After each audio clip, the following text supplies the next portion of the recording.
संतमती अध्याय 5 वाक्य संख्या 1 से। आशीर्वचन।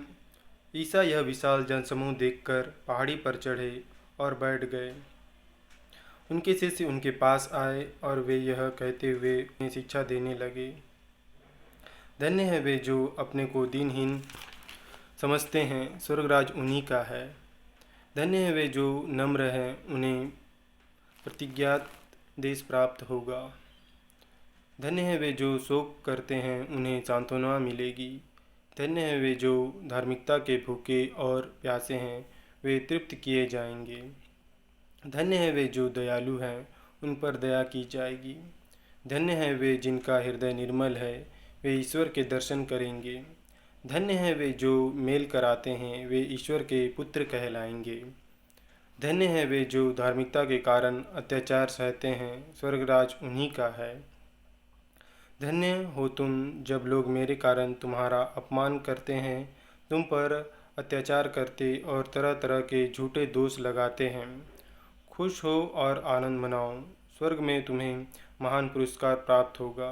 तुम्हारे पहले के नबियों पर भी उन्होंने इसी तरह अत्याचार किया। पृथ्वी का नमक। तुम पृथ्वी के नमक हो। यदि नमक फीका पड़ जाए तो वह किस से नमकीन किया जाएगा। वह किसी काम का नहीं रह जाता। वह बाहर फेंका और मनुष्यों के पैरों तले रौंदा जाता है। संसार की ज्योति। तुम संसार की ज्योति हो। पहाड़ पर बसा हुआ नगर छिप नहीं सकता। लोग दीपक जलाकर पैमाने के नीचे नहीं बल्कि दीवट पर रखते हैं, जहाँ से वह घर के सब लोगों को प्रकाश देता है। उसी प्रकार तुम्हारी ज्योति मनुष्यों के सामने चमकती रहे, जिससे वे तुम्हारे भले कामों को देखकर तुम्हारे स्वर्ग पिता की महिमा करें। ईसा मूसा संहिता पूरी करने आए हैं। यह ना समझो कि मैं संहिता अथवा नबियों के लेखों को रद्द करने आया हूँ। उन्हें रद्द करने नहीं बल्कि पूरा करने आया हूँ।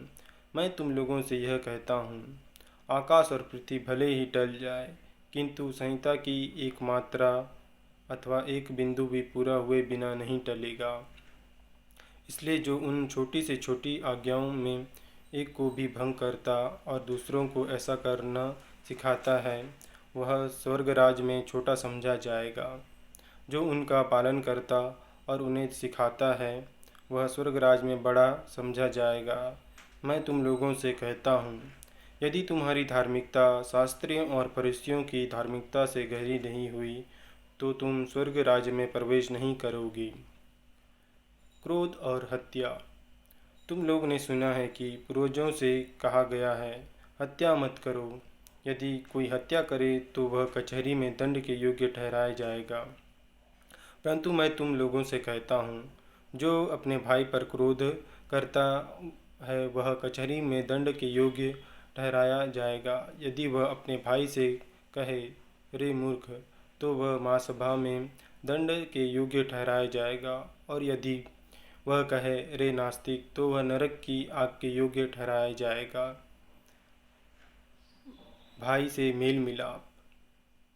जब तुम वेदी पर अपनी भेंट चढ़ा रहे हो और तुम्हें वहाँ याद आए कि मेरे भाई को मुझसे कोई शिकायत है, तो अपनी भेंट वहीं वेदी के सामने छोड़कर पहले अपने भाई से मेल करने जाओ और तब आकर अपनी भेंट चढ़ाओ। कचहरी जाते समय रास्ते में ही अपने मुद्दई से समझौता कर लो। कहीं ऐसा ना हो कि वह तुम्हें न्यायकर्ता के हवाले कर दे, न्यायकर्ता तुम्हें प्यादे के हवाले कर दे और प्यादा तुम्हें बंदीगृह में डाल दे। मैं तुमसे कहता हूँ, जब तक कौड़ी कौड़ी ना चुका दोगे, तब तक वहाँ से नहीं निकल पाओगे। शुद्धता। तुम लोगों ने सुना है कि कहा गया है, व्यभिचार मत करो। परंतु मैं तुमसे कहता हूँ, जो बुरी इच्छा से किसी स्त्री पर दृष्टि डालता है, वह अपने मन में उसके साथ व्यभिचार कर चुका है। यदि तुम्हारी दाहिनी आंखें तुम्हारे लिए पाप का कारण बनती है, तो उसे निकाल कर फेंक दो। अच्छा यही है कि तुम्हारे अंगों में से एक नष्ट हो जाए, किंतु तुम्हारा सारा शरीर नरक में ना डाला जाए। और यदि तुम्हारा दाहिना हाथ तुम्हारे लिए पाप का कारण बनता है, तो उसे काट कर फेंक दो।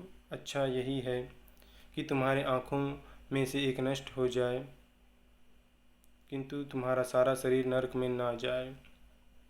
विवाह का बंधन। यह भी कहा गया है, जो अपनी पत्नी का परित्याग करता है वह उसे त्याग पत्र दे दे। परंतु मैं तुमसे कहता हूँ, व्यभिचार को छोड़ किसी कारण से जो अपनी पत्नी का परित्याग करता है वह उससे व्यभिचार करता है, और जो परित्याग से विवाह करता है वह व्यभिचार करता है। सौगंध और सच्चाई। तुम लोगों ने यह भी सुना है कि पूर्वजों से कहा गया है, झूठी शपथ मत खाओ, प्रभु के सामने खाई हुई शपथ पूरी करो। परंतु मैं तुमसे कहता हूँ, शपथ कभी भी नहीं खानी चाहिए, न तो स्वर्ग की, क्योंकि वह ईश्वर का सिंहासन है, न पृथ्वी की, क्योंकि वह उसका पावदान है, और न यरूशलेम की, क्योंकि वह राजाधिराज का नगर है, और न अपने सिर की, क्योंकि तुम इसका एक भी बाल सफ़ेद या काला नहीं कर सकती। तुम्हारी बात इतनी हो कि हाँ नहीं कि नहीं। जो इससे अधिक है वह बुराई से उत्पन्न होता है। प्रतिकार ना करना। तुम लोगों ने सुना है कि कहा गया है, आँख के बदले आँख और दांत के बदले दांत। परंतु मैं तुमसे कहता हूँ, दुष्ट का सामना नहीं करो। यदि कोई तुम्हारे दाहिने गाल पर थप्पड़ मारे तो दूसरा भी उसके सामने कर दो। जो मुकदमा लड़कर तुम्हारा कुर्ता लेना चाहता है उसे अपनी चादर भी लेने दो। और यदि कोई तुम्हें आधा कोस बेगा में ले जाए तो उसके साथ कोस भर चले जाओ। जो तुमसे मांगता है उसे दे दो, और जो तुमसे उधार लेना चाहता है उससे मुंह ना मोड़ो।